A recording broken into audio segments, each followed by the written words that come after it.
Et surtout sa présence au milieu de son peuple et sa présence est avec nous. Je tiens une fois de plus à vous saluer tous tels que vous êtes là. Vous êtes les bienvenus parce que vous avez choisi un bon endroit. Et le Seigneur nous a choisis avant nous. Qu'il nous comble encore de grâce. Alléluia. Nous avons parlé de la prière longtemps. Nous avons enseigné sur la prière. Et nous continuons toujours à enseigner cela. Et bien aimés frères et sœurs, c'est la coutume pour tout enfant de Dieu. Merci beaucoup pour ce matin. Merci pour sa grâce, sa bonté, sa miséricorde. Aujourd'hui, nous allons tirer notre thème dans le livre de Luc, chapitre 4, versets 14 à 19. Je reprends pour la meilleure audition. Luc, chapitre 4. Verset 14 à 19. Prenons nos Bibles, nous voulons lire ensemble. Luc chapitre 4. Luc chapitre 4, verset 14 à 19. Je vais vous donner d'autres passages après. Mais nous voulons d'abord lire ce passage. Nous vous invitons de vous lever. Vous y êtes. Vous y êtes. N'oubliez pas, bien-aimés, l'une des caractéristiques de la prière. C'est que l'attitude de quoi? D'adoration. Lorsqu'on vous dit, levez-vous, mais ne tardez pas.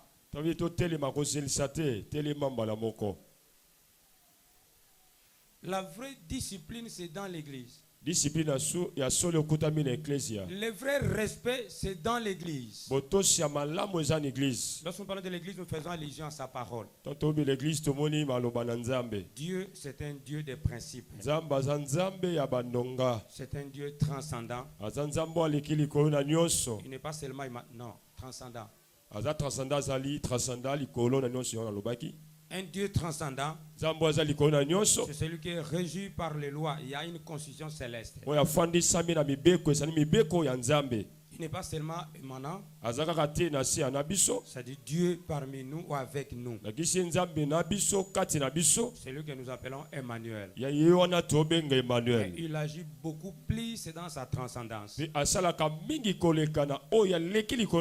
Lorsque nous parlons de la transcendance, nous faisons allusion aux lois, aux normes, à la parole du Seigneur. Lorsque nous parlons de Dieu qui est émanant, c'est-à-dire nous faisons allusion à la grâce de Dieu. La grâce est trompeuse, la grâce a des limites, la grâce a un début et une fin. Là, nous voyons Jésus-Christ, Dieu le Fils. Et lorsque nous parlons de la transcendance, nous faisons allusion à la constitution céleste. Dieu est régi par ses principes. C'est ça le culte, bien-aimé. Le culte, on peut le faire ou le diriger n'importe où. Tu peux faire ton culte toi-même à la maison. Mais si nous venons ici, c'est pour être connectés ensemble, pour participer et bénéficier de la grâce des autres. C'est ici où nous recevons les informations célestes. Nous sommes prêts? Amen. Prenons nos Bibles, nous sommes dans le livre de Luc chapitre 4, versets 14 à 19. L'évangile selon Saint Luc. Nous allons aller doucement. Luc chapitre 14, versets 12 à 14. Et 12 à 19 plutôt. Luc chapitre 4, verset 14 à 19. Luc chapitre 4, verset 14 à 19. Je suis déjà à la page. Vous y êtes? 1, 2, 3, go. Jésus, revêtu de la puissance de l'Esprit, retourna en Galilée, et sa renommée se répandit dans tous les pays d'alentour. Il enseignait dans les synagogues et il était glorifié par tous. Il se rendit à Nazareth où il avait été élevé et selon sa coutume, il entra dans la synagogue les jours du sabbat. Il se leva pour faire la lecture. Et on lui remit les livres des prophètes Ésaïe. L'ayant déroulé, il trouva l'endroit où il était écrit « L'Esprit du Seigneur est sur moi, parce qu'il m'a oint pour annoncer une bonne nouvelle aux pauvres. Il m'a envoyé pour guérir ceux qui ont les cœurs brisés, pour proclamer aux captifs la délivrance et aux aveugles le recouvrement de la vie, pour renvoyer libres les opprimés, pour publier une année de grâce du Seigneur. » Amen. Amen. Parole du Seigneur qu'on l'acclame vivement. Acclamons la parole du grand Dieu. Prenons place, bien aimés, sous les acclamations toujours. Dieu merci pour ce moment. Est-ce que toi-même tu nous accompagnes début jusqu'à la fin? Cher Saint-Esprit, nous avons besoin de toi. Nous avons besoin de ton action. Nous avons besoin de toi, notre Père. Ouvre l'intelligence, la capacité de tout un chacun de nous. Nous voulons mieux comprendre ta parole et la mettre en pratique. Souviens-toi de ceux qui ne sont pas encore ici présents. Pense à ceux qui vont nous suivre de loin ou de près. Goûtons tout ce qui est de l'ennemi. Tout ce qui est du diable ne soit pas nommé en celui. Accompagne de jusqu'à la fin, cher Saint-Esprit. Jésus-Christ prend possession de tout un chacun. Commence et finis avec nous, toi qui n'as ni commencement ni fin. Dans le nom de Jésus-Christ, on va se prier. Amen. Amen. Alléluia. Amen. Est-ce qu'il y a moyen d'acclamer toujours la parole du Seigneur? Que le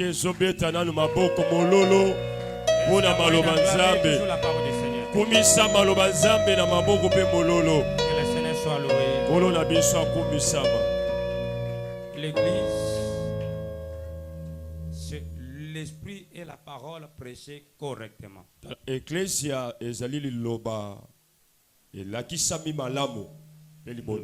C'est pas ce que j'ai dit. Tu n'es pas avec moi comment? Je parlais de la parole et l'esprit. L'esprit et la parole. Prêchez correctement. Alléluia. Amen. Ce n'est pas un mouvement où nous venons parce que nous manquons de lire ou aller. Mais c'est ici nous allons puiser la victoire. Nous avons des informations célestes. Même si sur cette heure de vivant nous avons eu des informations effrayantes, mais la vraie information, la meilleure information de toutes les informations, c'est celle qui est céleste. Gloire à toi, notre Créateur, notre Sauveur. Je vais lire encore pour la mérodition. Suivez ce que la parole du Seigneur dit dans le livre de Luc. Luc est en train de dire ceci. Il dit dans ce passage, le verset 14 du 4e chapitre. Jésus, revêtu de la puissance de l'Esprit, retournant en Galilée, et sa renommée s'est répandue dans tous les pays d'alentour. Il enseignait dans les synagogues et il était glorifié par tous. Il s'est rendu à Nazareth où il avait été élevé. Et selon sa coutume, il entra dans la synagogue les jours du sabbat et il se leva pour faire la lecture. On lui remit le livre du prophète Ésaïe. L'ayant déroulé, il trouva l'endroit où il était écrit: l'Esprit du Seigneur est sur moi, parce qu'il m'a oint pour annoncer une bonne nouvelle aux pauvres. Il m'a envoyé pour guérir ceux qui ont le cœur brisé, pour proclamer aux captifs la délivrance et aux aveugles le recouvrement de la vie, pour renvoyer libres les opprimés, pour publier une année de grâce du Seigneur. Parole du Seigneur. Parole du grand Dieu. Que le Seigneur nous accompagne. Que le Seigneur nous soit favorable. Suivez-moi avec une attention soutenue maintenant. Quel est l'intitulé de notre enseignement de ce matin? La fois passée, nous avons parlé de certaines caractéristiques de la prière. Les caractéristiques de la prière. La prière est très importante parce que tout celui que le Seigneur appela était brave. Tout ce peuple-là, tout celui que le Seigneur appela même au ministère, celui-là n'était pas un amorphe. Et celui-là était toujours puissant. Par exemple, lui-même le Seigneur, lui-même le modèle. C'est pourquoi l'Église doit intensifier la vie de prière. Et là nous avons dit, la prière sans la parole, elle n'a pas de force. Et nous avons dit, c'est comme un oiseau qui n'a pas les deux ailes. Il ne va pas voler, bien-aimé, et il va tomber. Quel sera l'intitulé de ce matin? L'outil de la mission. L'outil de la mission chrétienne. Il s'agit de l'outil qui est indispensable. Dieu confie quelque chose indispensable à son serviteur. L'outil indispensable, bien-aimé, pour la mission, bien-aimé. Il est question de la mission séculière, bien-aimé, ou chrétienne. L'outil indispensable, c'est quoi? L'outil indispensable, c'est quoi? Josué nous donne la réponse. Bien-aimé, ça c'est l'hypothèse. L'hypothèse, bien-aimé, l'hypothèse à la question qui sera posée. Josué 1:8 en parle. Il est question de la parole du Seigneur. L'outil indispensable pour la mission chrétienne. Pour la mission d'un enfant de Dieu. L'outil indispensable pour la mission d'un enfant de Dieu n'est rien que la parole du Seigneur. C'est-à-dire, en d'autres termes, La parole du Seigneur est l'outil indispensable pour la mission. L'outil indispensable pour la mission. Ou la parole, l'outil indispensable pour la mission. Ici, il est question de la mission de Dieu. L'auteur de cet évangile, bien-aimé, le livre même, ce livre ici que nous appelons l'évangile selon Saint Luc. Celui-ci, c'est un chercheur. Il a bien aimé mené des investigations au sujet du Seigneur. Un investigateur, Luc, bien aimé. L'auteur de cet évangile est le livre des Actes des Apôtres. C'est le bien-aimé Luc qu'on appelle le médecin. Aujourd'hui, bien aimé, ça m'étonne si les médecins ne veulent pas prier. Si les médecins n'ont même pas le temps, bien aimé, de servir le Seigneur. Voilà, je vous donne un bon exemple d'un médecin, bien aimé, qui se lança valablement dans la mission chrétienne. Avec ses investigations, il a parlé plus du Seigneur longuement, bien aimé. Et Luc met l'accent sur, bien aimé, l'humanité parfaite du Seigneur Jésus. Il met l'accent sur l'humanité du Seigneur Jésus. Christ en tant qu'homme, Christ en tant que fils de Dieu, Christ est venu en chair et lui présente comme fils bien-aimé. Celui qui sentait même la douleur, celui qui mangea même, celui qui marcha même, celui qui avait la réflexion, et celui même qui a servi les parents et son père. C'est-à-dire celui qui a mené des investigations, c'est le bien-aimé, c'est l'évangéliste Luc. C'est ce médecin ici, bien-aimé. Et moi ça m'étonne, au lieu d'être en ce moment-là à l'hôpital puis à faire la chirurgie, mais ce médecin si bien-aimé, il a donné sa vie pour la mission de Dieu. Luc a bien-aimé, a mis bien-aimé, Luc bien-aimé a mis l'accent sur l'humanité du Seigneur Jésus.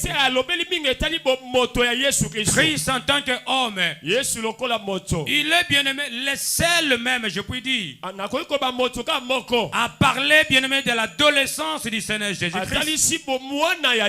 Par ailleurs, il souligne même la vie de prière. Jésus-Christ, bien-aimé, il était brave dans la prière en tant qu'homme.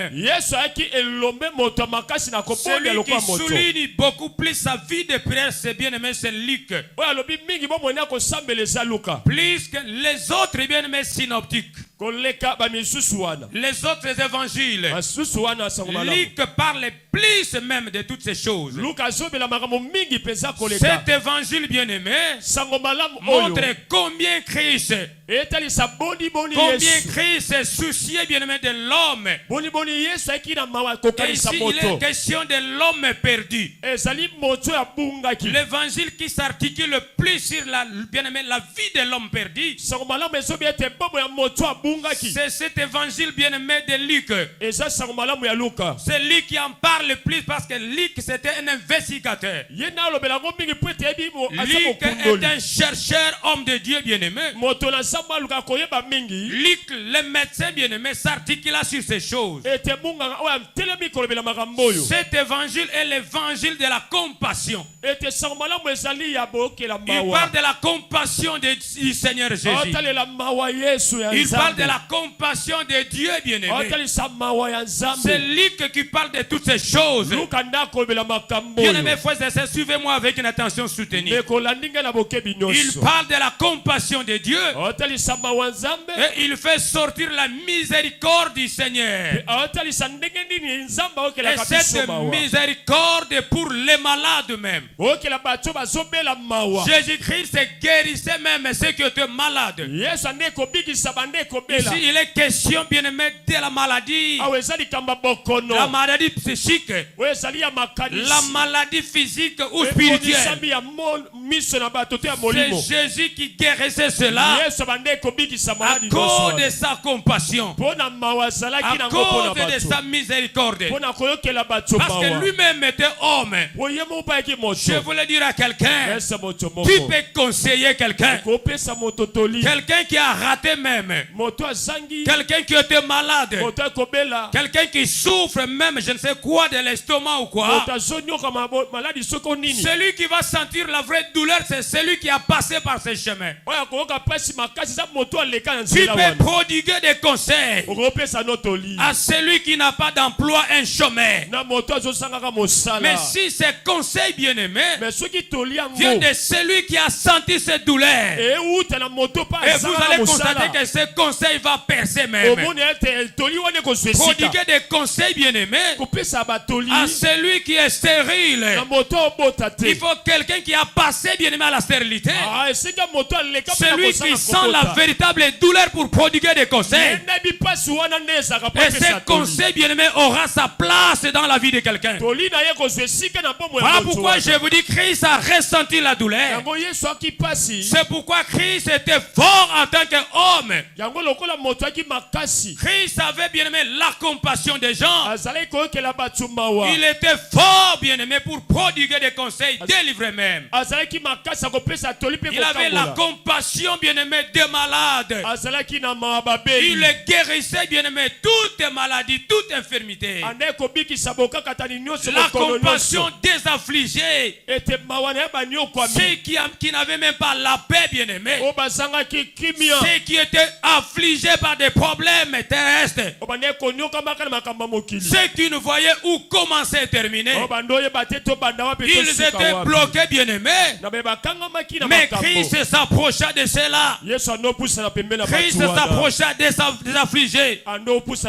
Vous avez été affligés par les parents, les frères et sœurs, l'église, les quartiers. Mais celui qui est mieux placé pour consoler les affligés, c'est Jésus de Nazareth. Il est capable, bien-aimé, de te conseiller et avoir la solution durable. Comme c'est lui le maître de la compassion. Il est là, bien-aimé, pour les victimes des injustices. Jésus-Christ, bien-aimé, cherchait, bien-aimé, ceux qui souffraient de l'injustice. Dans ce monde ici, il n'y a pas de juste, il n'y a que lui seul le juste juge. Les gens souffrent de l'injustice. Les problèmes de tel malheur, on lieu de trancher, bien-aimé, selon la vérité. Les gens ne tranchent pas selon la volonté, ils aiment plus l'argent que les hommes. C'est pourquoi, bien-aimé frères et sœurs, Christ avait constaté cela. Il est venu, bien-aimé, rendre justice à chacun. Quelqu'un qui peut trancher avec équité, c'est Jésus. C'est Jésus qui peut trancher ton affaire. C'est Jésus qui peut donner solution à ton problème. C'est Jésus qui peut recadrer les véritables choses. C'est lui qui te suffit, bien-aimé. Les victimes de l'injustice. Pendant que nous parlons ici, bien-aimé, combien qui ont des problèmes à cause de l'injustice? Combien qui sont en prison à cause de l'injustice? Combien qui sont malades à cause de l'injustice? Combien accablés de difficultés à cause de l'injustice? On les a infligés, bien-aimés, des choses qui ne leur appartiennent même pas. Ils ont des douleurs à tout moment. Bien-aimés, ils élèvent la voix, qui peuvent les écouter? Mais le Seigneur que je t'enseigne, c'est lui le juste juge. C'est lui qui peut trancher avec équité et donner solution à tous tes problèmes. Il n'y a que Jésus, l'avocat par excellence. Bien-aimé, dans ce monde ici, quand vous plaidez, bien-aimé, vous avez une cause qui vous dérange, qui vous indispose, bien-aimé frères et sœurs. Vous vous rendez devant, bien-aimé, les spécialistes de cette affaire, que nous appelons des maîtres avocats, des magistrats, ils vont t'appeler client. Tu es leur client. Mais Jésus-Christ, bien aimé, il ne t'appelle pas client, il t'appelle mon fils, il t'appelle mon bien-aimé ou ma bien-aimée. C'est-à-dire là on t'appelle client. Un client bien-aimé, c'est celui qui a des effets, c'est celui qui a quelque chose à donner à celui qui veut trancher pour lui. Mais le Seigneur est là, bien-aimé, pour rendre juste des choses, bien-aimées, qui ne valaient pas. Il n'y a que lui le véritable juge. Il n'y a que lui le véritable juste. Alors lorsqu'il s'approchait devant, bien-aimé, les victimes des injustices, il donnait la solution à tous les problèmes. Jésus-Christ s'approcha, bien-aimé, à ceux qui avaient les cœurs brisés. Les cœurs brisés, bien-aimés. Je m'adresse à ceux qui ont des amertumes, à ceux qui ont des problèmes, bien-aimés, à ceux qui ont, bien-aimé, eu des déceptions. Il n'y a que Jésus qui peut réparer. Le réparateur des brèches, c'est Jésus. Qui a été blessé à la maison, qui a été blessé à l'église, qui a été blessé à la communauté, qui a été blessé au boulot, qui a été blessé à l'université. Les gens te voient comme si tu n'es pas. Ils te voient comme un papier. Blessé à cause de l'estime, bien-aimé, que ceux-là ont, bien-aimé. Mais toi, tu as été blessé. Celui qui peut bander le plaie, celui qui peut réparer, c'est Jésus de Nazareth. C'est Jésus de Nazareth. Qui est blessé ici, bien-aimé? Nous avons subi des injustices, des déceptions sur déceptions. Les cœurs sont blessés et même les cœurs sont en train de saigner.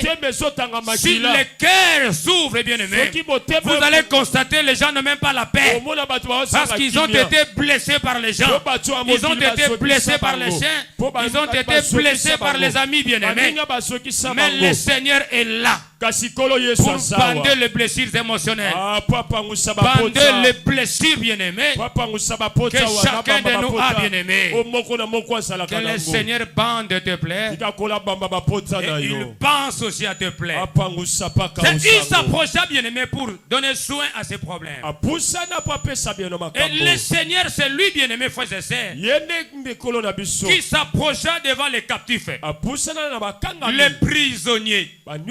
Les prisonniers, bien-aimés, les démoniaques.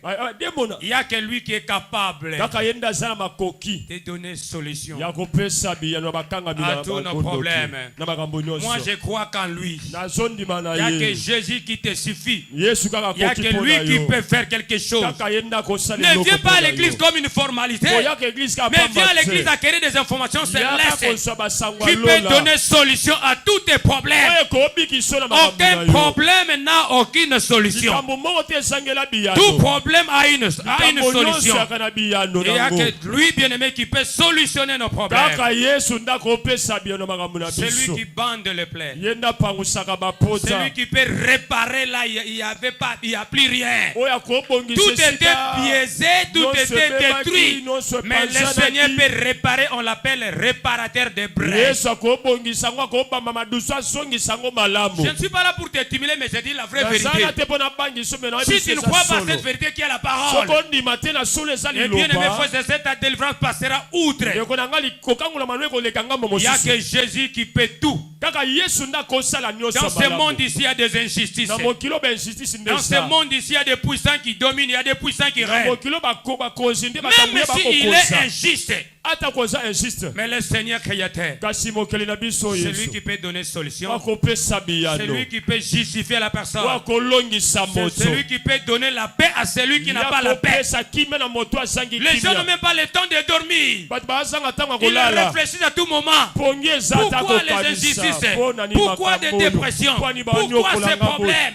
Tout ce que je fais, personne ne m'accepte. Bien-aimé, ne te justifie pas. C'est lui qui est capable de te justifier. purifier. Son nom c'est Jésus. Il n'y a que lui le réparateur. Tu vois où commencer et terminer. Tout est détruit bien aimé par les gens de ce monde. Et celui qui peut réparer, il n'y a que Jésus de Nazareth. Notons que dans ce texte que je viens de donner, dans notre bien-aimé enseignement, nous voulons parler de 3 éléments indispensables. L'intitulé la parole du Seigneur comme outil indispensable pour la mission. Et s'il s'agit de la mission de Dieu. Ici nous parlons de la mission bien-aimée générale. La mission au sens général, au sens large. Et la mission au sens bien-aimé spécifique. Tous nous sommes des ministres. Mais tous n'ont pas le ministère. C'est bien saisi. C'est bien compris. Tous nous sommes les ministres. Mais tous nous n'avons pas le ministère. Je parle bien aimé de la mission au sens large et la mission au sens restreint. La mission au sens large et au sens restreint. Tout le monde appelle au ministère. Comme service. Ici, bien aimé, la parole de Dieu nous rappelle ces 3 choses. L'onction, la puissance et la mission. Reprends avec moi l'onction. La puissance. Et la mission. Tu ne peux jamais remplir tout ce que le Seigneur te dit de faire sans ces 3 choses. Est-ce qu'on est là? Là, c'est la main du gloire au Seigneur. Selon la Bible bien-aimée, je vais aller vite parce que le temps nous presse. L'onction, mon frère, ma sœur, n'est pas seulement une capacité. Ici, je ne vais pas parler de l'onction comme capacité. Peut-être vous m'attendez, écoutez ce que je vais dire. Je ne parle pas de l'onction comme capacité, bien aimé. Mais ici, je vais parler de l'onction comme un appel selon la Bible. L'onction, bien aimé, est un appel pour accomplir la mission. L'onction, c'est un appel qui nous permet de faire quoi? D'accomplir la mission. Je ne parle pas de l'onction comme capacité. Tu m'as compris? Est-ce que tu m'as saisi là-bas? L'onction comme appel. La Bible ne parle pas de l'onction comme capacité. Capacité, c'est nous selon la connaissance, selon la science. Là, c'est au sens général, nous parlons de comme capacité. Mais au sens restreint, l'onction, c'est un appel pour accomplir une mission. Y, c'est crio. Qui veut dire droit ou pouvoir. En hébreu, c'est machash. Vous allez constater bien, mais lorsque vous parlez de l'onction, c'est imbibé de l'huile. Quelqu'un ou quelque chose, le mettre en évidence. Lorsque nous sommes en train d'imbiber quelqu'un, c'est-à-dire nous faisons allusion à l'Esprit Saint. C'est le Saint-Esprit. La terre, c'est le Saint-Esprit. On ne peut jamais parler de l'onction sans le Saint-Esprit. Ici, il est question de l'onction de Dieu, l'onction spirituelle. Je m'articule sur l'onction spirituelle, qui est un appel pour accomplir une mission. C'est bien saisi? C'est clair? Alors, la puissance, bien aimé, la puissance est comme un moyen pour l'accomplissement de cette mission. Celui qui est appelé et et celui qui part, il doit nécessairement avoir ce que nous appelons frais de mission.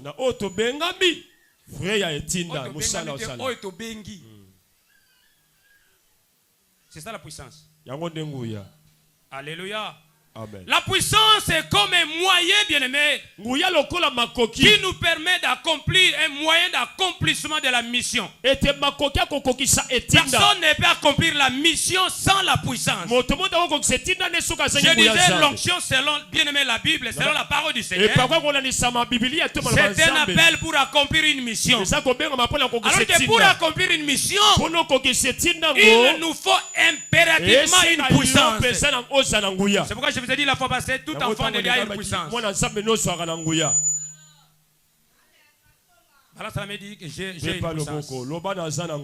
Tu as une puissance de Dieu. Tu en as déjà. Le Dieu que tu sais, ce n'est pas un Dieu du dehors, mais c'est un Dieu du dedans. Il est avec toi. C'est-à-dire tu as la puissance de Dieu. La puissance, bien-aimé, c'est un moyen pour l'accomplissement de la mission. C'est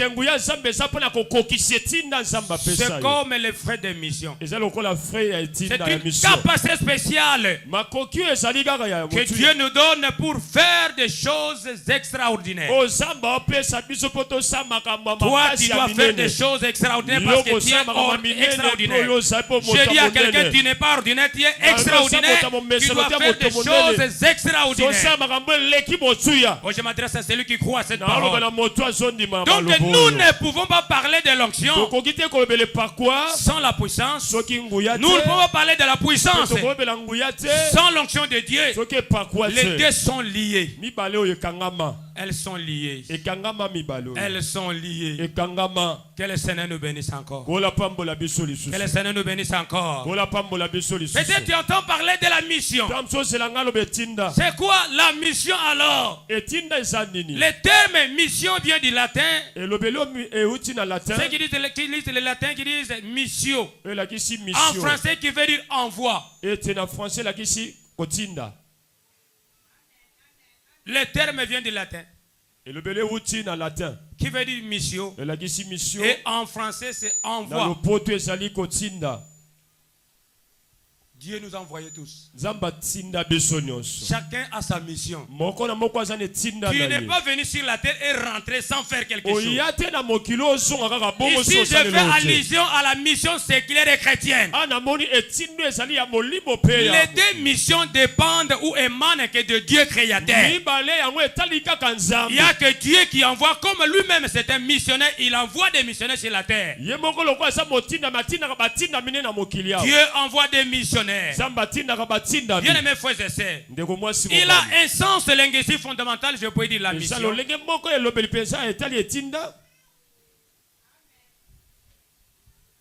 De mandat.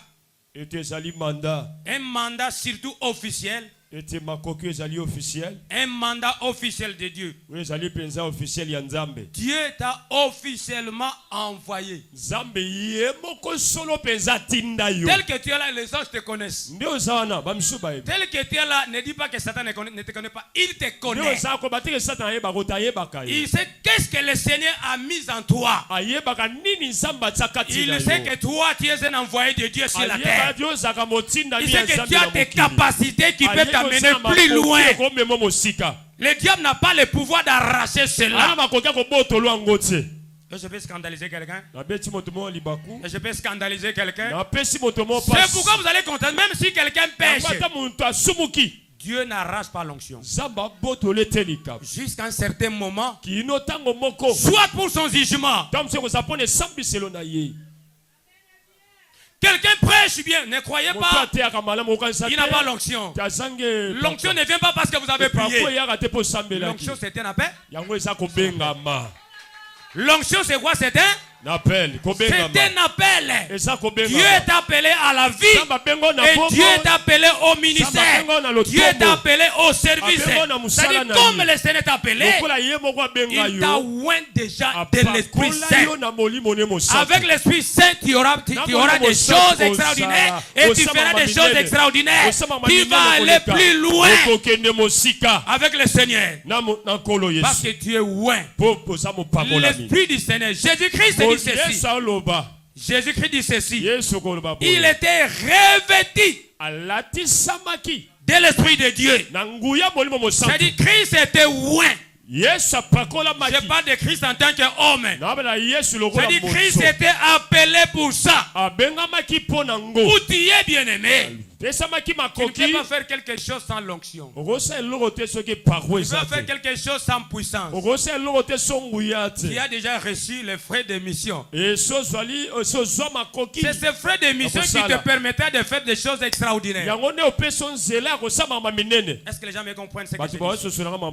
Est-ce que les gens comprennent toutes ces choses? Que le Seigneur te bénisse encore. Bien-aimé, il a un sens linguistique fondamental. Surtout officiel, un client bien-aimé. L'idée d'une personne qui est envoyée. C'est-à-dire tu as une mission sur la terre. La mission séculaire ou chrétienne. Même à l'église, tout le monde n'est pas appelé à être protocole. Tout le monde n'est pas appelé à être intercesseur. Tout le monde n'est pas appelé à être prédicateur. Tu peux être appelé à l'église, mais tu exerces bien une mission qui est séculière. Tu peux être un magistrat, tu peux être un journaliste, tu peux être un médecin comme Luc. Mais tu exerces dans l'œuvre de Dieu. Tu as reçu l'onction de Dieu. Tu dois sentir cette capacité-là. Tu ne vas rien forcer à faire des choses.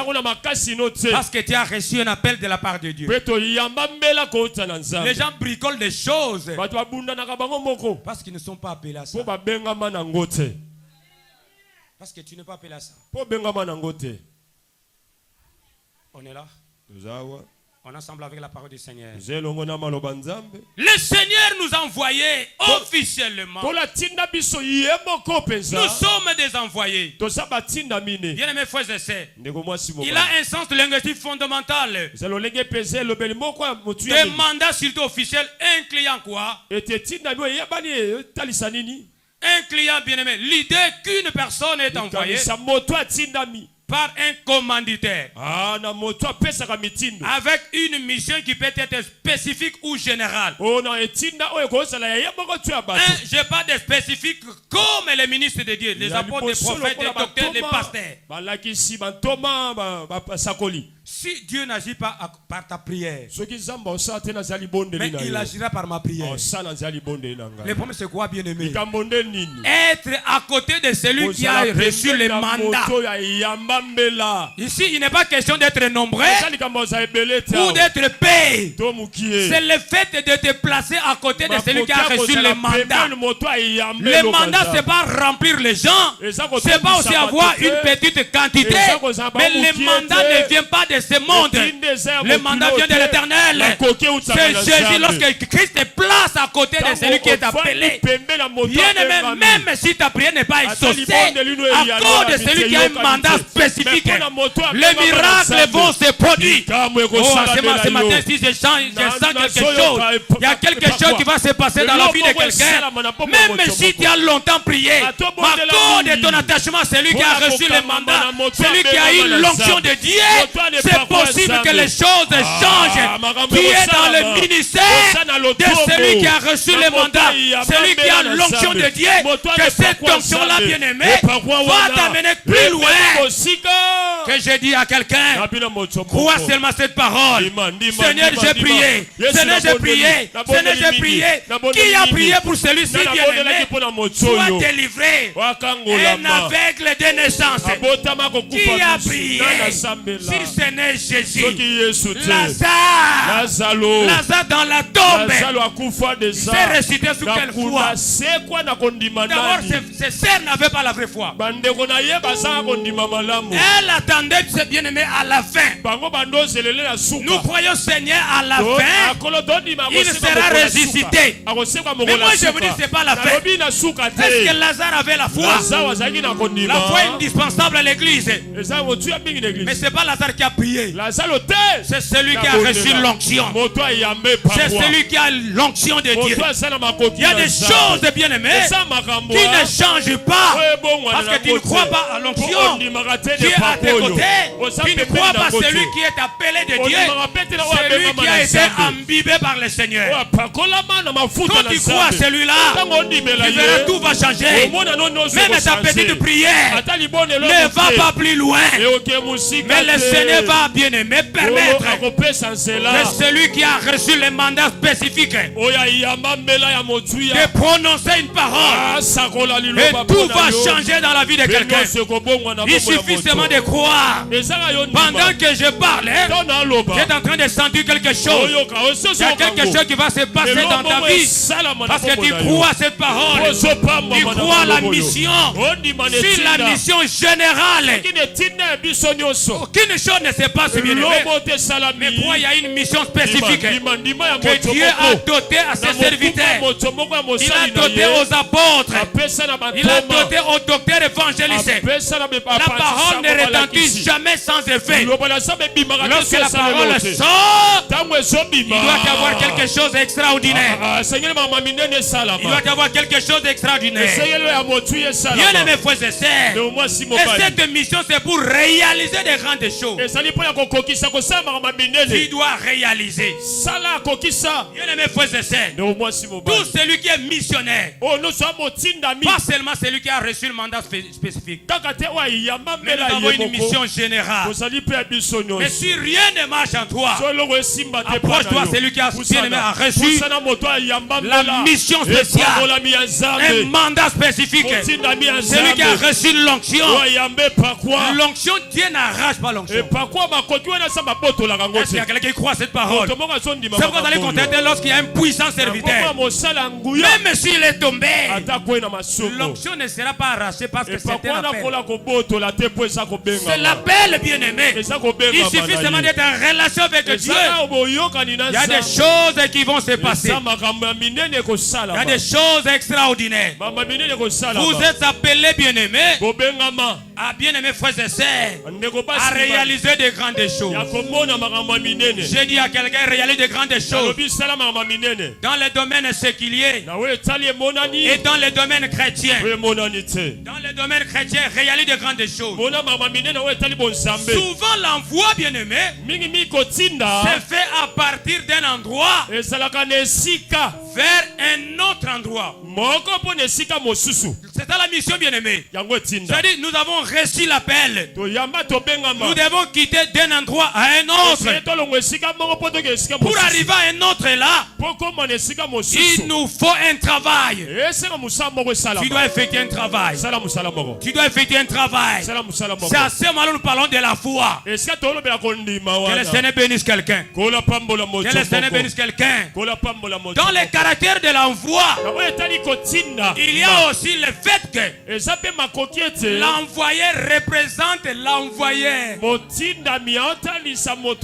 y a un caractère là, on dit ceci. L'envoyé, il est là pour représenter qui? L'envoyé. Pose la question à celui qui est à tes côtés. Qui t'a envoyé? Qui t'a envoyé? Celui qui m'a envoyé, il est très fort. Il est plus puissant que le diable qui règne dans ce monde. Congo, c'est un pays béni. Congo, c'est un pays béni. Un pays qui a des promesses. Un pays que le Seigneur bien-aimé fixe ses regards. Même si nous connaissons des problèmes, nous croyons à la parole du Seigneur. Nous croyons à la parole du Seigneur. Nous arriverons au bon port. Nous arriverons au bon port. Le cheval est équipé pour la bataille. Mais la délivrance ne vient pas des gens de ce monde. La délivrance vient de l'Éternel. Ne crains rien, bien-aimé. Crois seulement ce Dieu-là. Si, bien-aimé, frères et sœurs, nous disons dans le caractère de l'envoi, il y a aussi le fait que l'envoi, pour l'envoyer, il doit représenter l'envoyé. Il est question de savoir qui t'a envoyé. Tu n'es pas venu seul. Ici, il n'y a pas des enfants bâtards. Même si tu es né hors du mariage, mais le fait de donner ta vie à Christ, Dieu t'a outillé. Personne ne peut venir sur la terre si Dieu ne lui a lancé un appel. D'une manière ou d'une autre. Même si l'enfant est sorti dans un hôtel, après l'enfant reconnaît et croit en Jésus, il est enfant de Dieu. Cet enfant-là, c'est un missionnaire. C'est un missionnaire. Il doit remplir certaines tâches que Dieu lui a données. Personne ne peut venir sur la terre. Je parle de l'appel à l'existence. Exister, c'est un problème divin. Personne ne peut exister sans Dieu. Comme tu existes sur la terre, tu dois réaliser quelque chose. Dis à celui qui est à tes côtés, comme tu es envoyé et tu existes sur la terre, tu dois réaliser quelque chose. Tu dois réaliser quelque chose. Qu'est-ce que toi tu réalises de faire?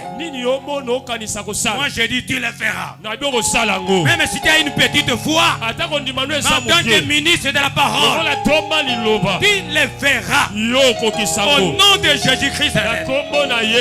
Au nom de Jésus. Un auteur a dit ceci: la mission est l'activité divine. La mission, c'est une activité divine dans laquelle, bien-aimé, les médiateurs, cela veut dire quoi? Les médiateurs qui sont surnaturels comme les anges et les humains comme toi et moi sont envoyés pour proclamer, pour pratiquer la volonté de Dieu afin que les objectifs de Dieu pour le jugement, pour la rédemption soient promis. Il faut mata. Il faut que les gens reconnaissent qu'il y a un Dieu tout puissant. Toi, tu es un envoyé. Un envoyé représente l'envoyé. Je suis un envoyé qui représente l'envoyé. Pose la question à celui qui est à tes côtés. Qui est ton envoyé? Bien aimé, il y a des gens qui sont envoyés par des hommes. Si c'est les hommes qui t'ont envoyé, tu vas échouer. Mais si c'est l'envoyeur, c'est Christ. Tu n'échoueras jamais. Congo, c'est notre pays. Dieu nous a envoyé naître sur ce pays, dans ce pays également, pour réaliser de grandes choses. Et l'écho dans le monde entier. Nous croyons au Dieu bien-aimé. Le Dieu que nous servons, c'est un Dieu de possibilités illimitées. Ne soyons pas effrayés aux informations. Le grand Dieu tout-puissant. Aucune chose ne peut arriver. Aucun de tes cheveux ne tombera. Si le Seigneur ne le permet. Si le Seigneur ne le permet. Bien aimé frères et sœurs, même celui qu'on appelle Samson, il tomba avec bien aimé une femme. La finalité c'était quoi? Il a rempli la mission. Bien qu'il tomba, mais la finalité, il s'est repenti. Il dit Seigneur, souviens-toi de moi. Et le Seigneur renouvela. C'est à ce moment-là, je vous dis bien aimé, Dieu n'arrache pas l'onction. On ensemble avec la parole du Seigneur. Quelle était la finalité de Samson? Il rassembla les gens bien aimés dans l'amphithéâtre. Les gens s'approchaient de là. Samson se reprochait devant le Seigneur. Il dit, Seigneur, souviens-toi de moi. Il est vrai que j'ai péché, mais cette fois-ci, la mission de Samson était d'accomplir, de détruire ses ennemis. La finalité de Samson, il a dit, bien aimé aux gens, comme je ne vois pas, approchez-moi là où il y a des colonnes, amenez-moi là où il y a des colonnes. C'est là, bien aimé, il se concentra, il invoqua son Dieu et le Seigneur a agi. Les murs se sont écroulés et Samson et ces gens-là, ils sont morts. Il n'a pas échoué, il a accompli la mission divine. Il a accompli la mission divine. Qui est tombé? Ne reste pas là. Réveille-toi. Réveille-toi. Toi qui tombes. La vie de péché, c'est pas notre vie. C'est pas notre vie. Quelque part tu peux pencher. Nous n'encourageons pas les péchés. Un enfant de Dieu ne peut jamais mener une vie de péché. Il n'est pas un péché. Et quelque part il peut broncher. Que le péché ne soit pas ta vie. Que le péché ne soit pas ta vie. Personne n'est en train de craindre Dieu. Parce que tu as les lois dans ton esprit. Les églises sont pleines, bien-aimés. Ne craignez pas parce que les hommes de Dieu ont parlé. Le pasteur n'est pas le Saint-Esprit. Tu ne vas pas craindre Dieu parce que j'ai parlé. Mais l'onction te touche là où toi tu es. Pour te repentir. Ne tombe pas, bien-aimé. Ne tombe pas. Même si nous parlons ici, je ne suis pas le second esprit. Je ne suis pas le Saint-Esprit. Moi je ne suis pas le Saint-Esprit. J'enseigne ce que le Saint me dit. La crainte de Dieu dépend de toi. Parce que tu as l'esprit de Dieu.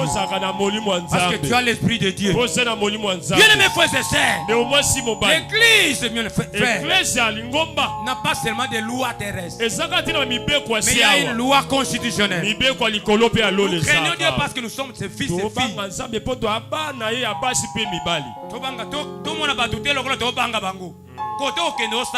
Ne fais pas ça. Ne fais pas ça. Tu connais toutes les boîtes de Dieu. Tu voles et tu fais n'importe quoi. Et tu ne ressens rien. Tu ne ressens rien. Les choses que tu ne faisais pas, tu les fais aujourd'hui facilement. Prie Dieu. Parce que la crainte de Dieu ne dépend pas de moi, mais dépend du Créateur et de toi-même. Et de toi-même. Crains Dieu, bien-aimé. Que ta relation soit parfaite avec le Seigneur Jésus. Tu as crié cette parole. Jésus-Christ a dit, bien-aimé, dans sa parole. Qu'est-ce que Christ a dit? En vérité, je vous le dis, celui qui croit en moi fera aussi des œuvres que j'ai fait. Et il en fera de plus grandes, parce que je m'en vais au Père. Le Seigneur fait allusion de la foi audacieuse. Vous savez que la foi c'est une puissance, n'est-ce pas? On ne peut jamais parler de la foi sans l'onction, sans la puissance. Même la parole que nous prêchons ici, peut-être cela ne te concerne pas parce que tu n'es pas avec nous. Il n'y a que celui qui est avec nous qui va croire à ce message. Sa vie sera transformée. Je suis bien-aimé allé dans le livre de Jean chapitre 14 verset 12. Jean 14, 12. Le verset 14 jusqu'à 14 dit ceci. En vérité, je vous le dis. Celui qui croit en moi fera aussi des œuvres que je fais. Et il en fera de plus grandes. Parce que je m'en vais au Père. Et ça me scandalise. Ça me fait mal. Seigneur, pourquoi nous ne faisons pas cela? Ce n'est pas un problème de Dieu. Le Seigneur vient me parler de la foi de tout un chacun. La foi, c'est une puissance. La foi, c'est une puissance que chacun de nous va démontrer de quoi son Dieu est capable. La foi, c'est une puissance. Alors que la puissance est liée à l'onction. Tu ne peux jamais parler de la vraie destinée sans l'onction et la puissance. Alors que la foi, bien-aimée, c'est une puissance aussi que nous devons démontrer. Que toi et moi devons démontrer. Christ a dit ceci. Il dit ceci en vérité, en vérité. Tala. C'est-à-dire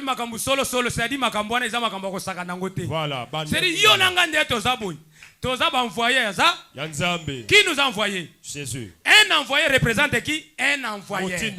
L'envoyé représente l'envoyé. Comme l'envoyé représente l'envoyé, il fera des choses extraordinaires.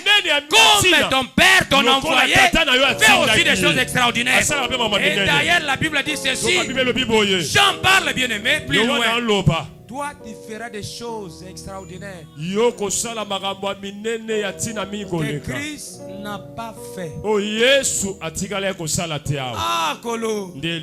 Mon Dieu, Seigneur, ma prière est que je commence à faire des choses que toi, Seigneur, tu n'as pas fait. Utilise ton peuple pour que ce peuple-ci expérimente ta puissance. C'est toujours par la foi. Je m'en vais au Père. Et tout ce que vous demanderez en mon nom, je le ferai. C'est Christ qui le fera. Afin que le Père soit glorifié dans le Fils. Et si vous demandez quelque chose en mon nom, je le ferai. Je le ferai. Si vous demandez quelque chose, les immeubles, des maisons, les mariages, les enfants, les succès, la paix, les diplômes, les bien-aimés, même la défense avec brio. Tu peux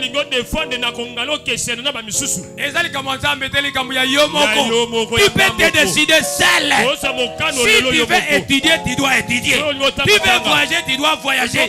Parce que le Seigneur te dit ceci. Si tu demandes en son nom, il le fera pour que le Père soit glorifié.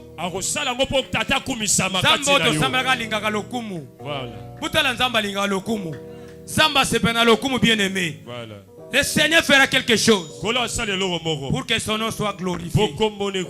Ne te décourage pas. Je voulais rappeler quelqu'un. Chacun a sa propre histoire. Mon histoire, ce n'est pas ton histoire. Ma vie, ce n'est pas ta vie. Même si nous sommes des jumeaux, nous sortons de la même maison. Même si nous sommes mariés, chacun a son histoire. Chacun a sa vie. Chacun a sa propre douleur. Même si tu tombes malade, ce n'est pas tout le monde qui va tomber malade. C'est toi qui vas ressentir la douleur. Chacun a son questionnaire et sa grille de réponse. Qui a celui qui est à tes côtés? Qui a ton questionnaire? Et moi j'ai le mien. Et chacun a sa grille de réponse. Moi aussi j'ai la mienne. Même quand nous venons à l'église, chacun a son questionnaire et chacun a sa grille de réponse. Que le Seigneur réponde à toutes les questions. Que toutes tes questions, bien-aimées, reçoivent des réponses. Au nom de Jésus-Christ. Bien-aimés frères et sœurs, les gens peuvent dire n'importe quoi. Les gens peuvent nous injurier. Les gens peuvent nous critiquer. Les gens peuvent nous détester. Mais fixons seulement nos regards. Voir à Jésus. Bien-aimé, le découragement peut-être ne peut jamais manquer. Les critiques peut-être ne manqueront.